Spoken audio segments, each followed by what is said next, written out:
কি ক'ব নাই কিছু চুক্তিৰ যিবিলাক মূল দফা আছিল যে আমাৰ সীমা মানে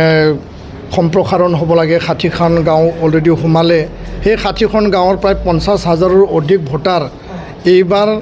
বিটিআৰৰ ৰৌতা সমষ্টি ধনশিৰি সমষ্টি আৰু হৰিশিংগা সমষ্টিত তেওঁলোকে ভোটদান কৰিব যদিও 60টা সমষ্টি হ'ব লাগিছিল 125 এমেণ্ডমেণ্টটো পাৰ্লিমেণ্টত ৰাজ্যসভাত পেণ্ডিং হৈ আছে এইটো পাছ কৰিব লাগিছিল আমাৰ দাবী আছিল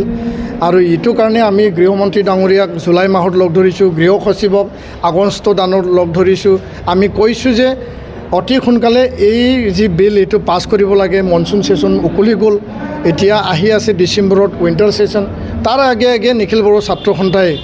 এই বিলটো যিকোনো বিনিময়ত পাছ কৰাৰ কাৰণে আমি দাবী জনাই পেলাই গণতান্ত্ৰিক আন্দোলন আমি মানে আৰম্ভ কৰিম বুলি আমি কেন্দ্ৰীয় চৰকাৰক আমি জনাই আহিছোঁ ইয়াত মানে কোনো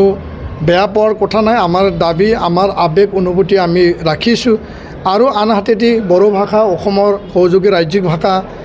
বিদ্যালয় প্ৰাধিকৰণৰ যি বিষয় আছিল 10টা কলেজ প্ৰাধিকৃত হৈ গ'ল আৰু NDB কেডাৰক ৰিহেবিলিটেশ্যন দিব লাগে মাৰ্টিয়াৰ পৰিয়ালক মানে এক্সগ্ৰেচিয়া দিব লাগে আন যিবিলাক বিষয় আছিল সেই বিষয়সমূহ প্ৰায় নিষ্পত্তি হৈছে কেছ উইড্ৰ কিছুমান হৈছে কিছুমান আছে জেলত এতিয়া ৰঞ্জন দৈমাৰী আৰু আন 6গৰাকীৰ বাদে আৰু বৰ্তমান তেওঁলোকে কেন্দ্ৰীয় কাৰাগাৰত নাই তেওঁলোকক বিশেষ কাৰাগাৰত মানে ৰখা হৈছে তো ইয়াৰ বাদে জেলত এতিয়া চিধাচিধিকৈ মানে যিবিলাক NIA আৰু CBIত আছিল সকলোখিনি প্ৰায় ওলাইছে তো ইয়াৰ কাৰণে আমি আশাবাদী সেই নিৰ্বাচনে নিৰ্ধাৰণ কৰিব যে আগন্তুক দিনত কোন দলে নিজৰ ইস্তাহাৰত বড়ো শান্তি চুক্তি 2020 যাৰ দ্বাৰা ইয়াত শান্তি স্থাপন হ'ল যাৰ দ্বাৰা সকলো ৰাজনৈতিক দলে এতিয়া নিৰ্বাচন খেলিবলৈ এটা সুযোগ আৰু সুবিধা পালে এই শান্তি চুক্তি ৰূপায়ণৰ ক্ষেত্ৰত কোন দলৰ ইস্তাহাৰত এইটো মানে স্থান পাব